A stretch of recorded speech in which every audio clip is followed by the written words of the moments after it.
My daughter and grandson are dead. Forget it. I will never forgive you. My mother's words pierced the air, each syllable an icy dagger. As a child, my mother was distant and cold. I never warmed up to her. When she uttered those words over the phone, my husband's distress was palpable. Maybe you're not lying. I don't mind. Because if you are, you'll be in trouble. Her voice took on a sinister tone, chilling me to the bone. I could almost picture her smirking on the other end of the line. Good. Shall we go then? I think we are the ones who are really in trouble. I managed to respond before she hung up. My name is Lily, a 33-year-old office worker. I met my husband, Keigo, through my grandmother, who attends a tea ceremony class. I wasn't keen on meeting him. He was the grandson of someone from the class. But my grandmother insisted, saying, "Lily, please meet him just once." Reluctantly, I acquiesced. Approaching 30, I knew marriage was inevitable. To my surprise, Keigo and his family were genuinely kind. After a year of dating, I married Keigo. His family, with their prosperous business, was worlds apart from my humble upbringing. My friends and colleagues envied me, calling me spoiled. I was right that you two would get along, my grandmother beamed proudly. Keigo's family included his parents and grandmother, though his brother had passed away. Keigo had never lived alone before marriage, so his domestic skills were lacking. I found myself frustrated with his habits. He'd leave clothes strewn about and dishes unwashed. One day, he casually referred to me as mother. Shocked, I packed my bags and left. At home, I feigned loneliness, masking the truth about my crumbling marriage. When my grandmother inquired about my marital bliss, I forced a smile. "It's okay," I replied, hiding the turmoil within. But deep down, I knew the root of my unease. My mother.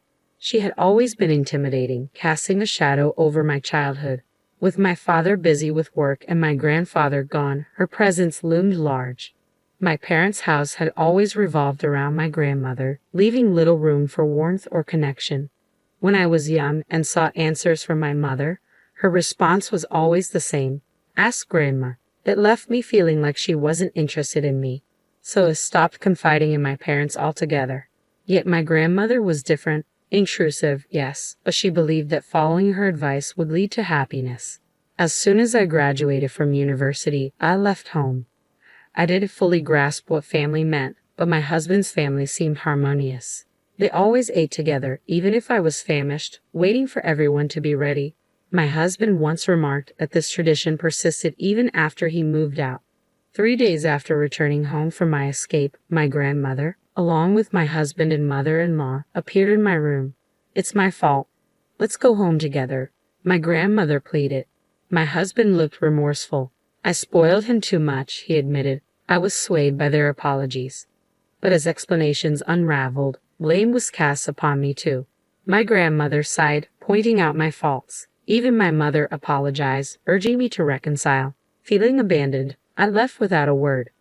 Silent in the car, my mother-in-law broke the tension. "If housework is too much, let's eat together. I'll cook for you and Keigo." But I couldn't find solace in her gesture. "No, I want Keigo to help with the housework," I asserted. Surprised, my mother-in-law questioned, "Isn't housework the wife's job?" I retorted, "I have a job too. We're not a conventional family. Keigo will inherit the company, but that doesn't make household chores solely my responsibility." Despite my silence, my mother-in-law persisted. Finally, I confessed my pregnancy, despite being told to keep it secret. My husband was thrilled, and I knew, amidst the chaos, a new chapter awaited. My mobility had diminished since my husband was to become a father. I wished he'd be a tad more cooperative with household chores. It's as simple as that. Irritation brewed within me as I hadn't even visited a maternity hospital for examination yet. Unexpectedly, my mother-in-law's demeanor shifted. From complaints to gentle inquiries about my pregnancy, it felt like a flip of a switch. Was this a split personality? Upon returning home, I found the room surprisingly clean. "Did you clean it?" I asked my husband. "I wish you'd have kept the pregnancy a secret." I sighed. He confessed that my mother had been a nuisance, bothered by the impending arrival of our child. "I'm sorry," he said earnestly. His sincerity moved me. Perhaps I should try a bit harder. Eating at my parents' house on weekends sounded appealing. His gentle suggestion left me with no reason to refuse. Despite knowing I should take it easy, I embarked on a challenging pregnancy journey. At the maternity hospital the following week, the doctor's confirmation brought immense joy. I promised to shower our unborn child with love. Eating at my in-laws wasn't as dreadful as anticipated. Their happiness about the pregnancy was palpable, especially my father-in-law and grandmother-in-law. "Come on, Lily, eat. You're carrying our precious there," my mother-in-law cooed, masking any hint of sarcasm. I reassured myself that I could manage, but as we sat for dinner the following week, I reached my breaking point. Despite my embarrassment, I mustered the courage to make a request to my mother-in-law. "I'm sorry, mother-in-law."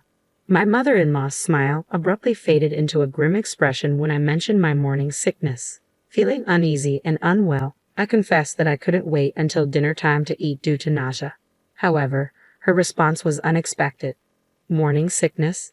Didn't Keigo tell you? We have a rule to eat only when everyone is present. Please be patient," she stated firmly, catching me off guard. Her subsequent attempt at humor, calling the situation totally nasty, only added to my distress, tears welling up in my eyes. That evening, with my father-in-law arriving home late, dinner was delayed until after 8 p.m. Unable to wait, I ate quietly while my mother-in-law was out, feeling ashamed of my own actions. Later, when I returned home, exhausted, my husband chided me for being greedy at my parents' house. My attempt to explain my morning sickness fell on deaf ears.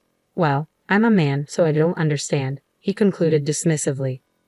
Overwhelmed with anger and speechless, I ceased visiting my in-laws. Instead, I feigned illness to avoid facing the discomfort and humiliation again. Each day, grappling with the weight of morning sickness, I longed for relief while cherishing the growing life within me. Despite my father-in-law and grandmother-in-law's gentle reminders to take it easy, my mother-in-law's relentless insistence on my presence became a source of stress.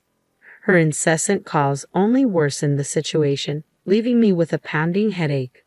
In the midst of my discomfort, I couldn't help but wonder why Keigo was the only one visiting my parents' house. The pressure from my mother-in-law weighed heavily on me, pushing me further into isolation. "I have severe morning sickness," I sighed, hoping for some understanding. "Ha, again? I guess that means you're feeling good," my mother-in-law quipped, her tone light. Feeling dismissed, I retorted, "Yes, even though I look sick, no one sympathizes with me. Just because you didn't have morning sickness doesn't mean everyone else is fine." Apologizing for the bad signal, she hung up. Frustrated, I packed my things and returned to my parents' house, entering the second half of my pregnancy. When I mentioned to my husband about wanting to stay home early, he casually brushed it off. Despite frequent calls and messages, I ignored them, feeling overwhelmed. Even my grandmother, usually gentle, expressed her displeasure, refusing to offer assistance. Despite the strained relationship with my in-laws, one silver lining was more time with my mother. Confiding in her, I revealed the tension with Keigo and his mother. Keigo's indifference towards household chores and occasional outbursts left me scared and isolated. When I approached my mother-in-law, she urged me to be patient, even after I showed her a bruise from one of Keigo's outbursts. Now, contemplating divorce after the baby's birth, my mother listened in silence, her expression stern. "Yes, I understand," she finally replied. With just one word, I responded to the chaos unfolding around me. Eventually, I gave birth to a healthy baby boy. When labor pains struck, I reached out to my husband, but his cold response left me feeling faint. "I can't go. I'm busy with work. Just let me know when you're discharged," he said, indifferent to the impending arrival of our child. His callousness fueled my anger. So, when the day of discharge arrived, I chose not to inform him. And strangely, he didn't reach out either. As I made my way back to my parents' house, my phone rang. It was Keigo, demanding to know why I hadn't returned home yet.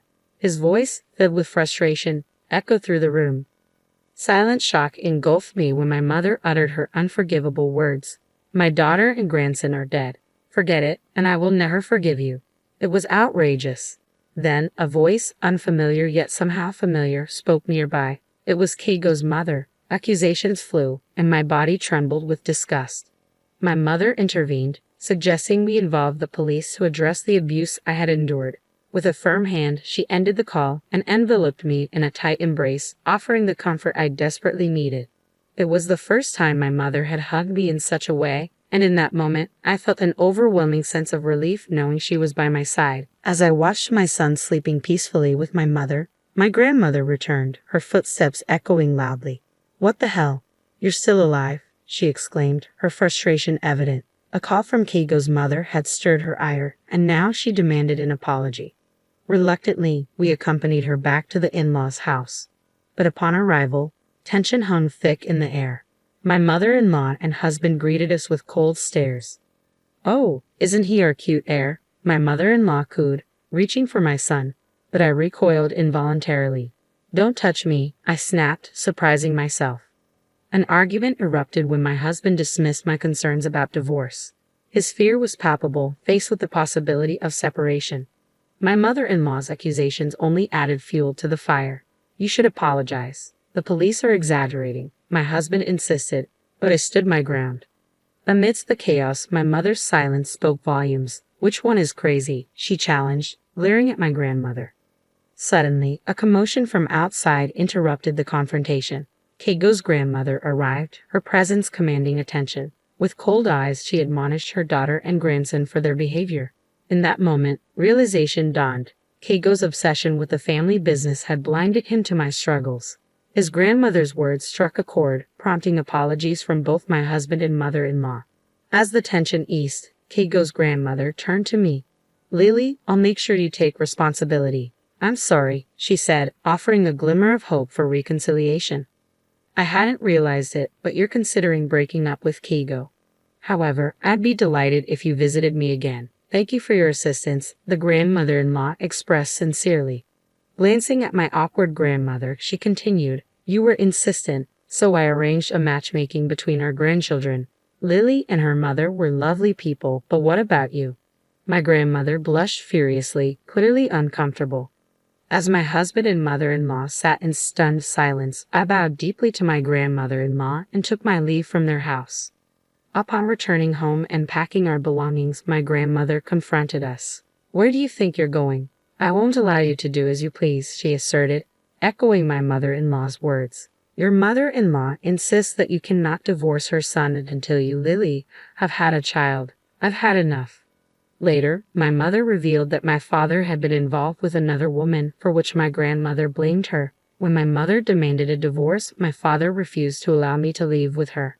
My mother regretfully admitted that she should have fled with me to spare me from suffering. Her words brought tears to my eyes. Eventually, both my mother and I divorced our respective partners. My father initially resisted, but evidence of his affair forced him to comply. Learning of his betrayal shattered my perception of him, and I vowed never to see him again. My mother also sought compensation from my grandmother for the distress she caused. Keigo's family faced consequences too. They were ousted from their former position of influence due to embezzlement allegations. It turned out that Keigo's grandmother, now the company's chairwoman, had uncovered their wrongdoing. When faced with the ultimatum between family and company, Keigo chose the latter without hesitation. His tearful reunion with his mother bore no forgiveness, as they both faced accusations of criminal activity before disappearing. Despite the turmoil, life improved after our divorces. My mother and I rented a small room and began living together, finding solace in each other's company. I named my son, "I Am You," a testament to our newfound independence. My mother flourished on her own, rediscovering her passions and hobbies. Colleagues noticed her increased happiness, and even at my part-time job, I found myself smiling more. Through living together, I learned more about my mother, her talents, preferences, and dislikes. Grateful for everything she had done for us, I thanked her sincerely. Moving forward, I vowed to embrace the future alongside my precious family, strengthened by the bond between my mother, my son, and me.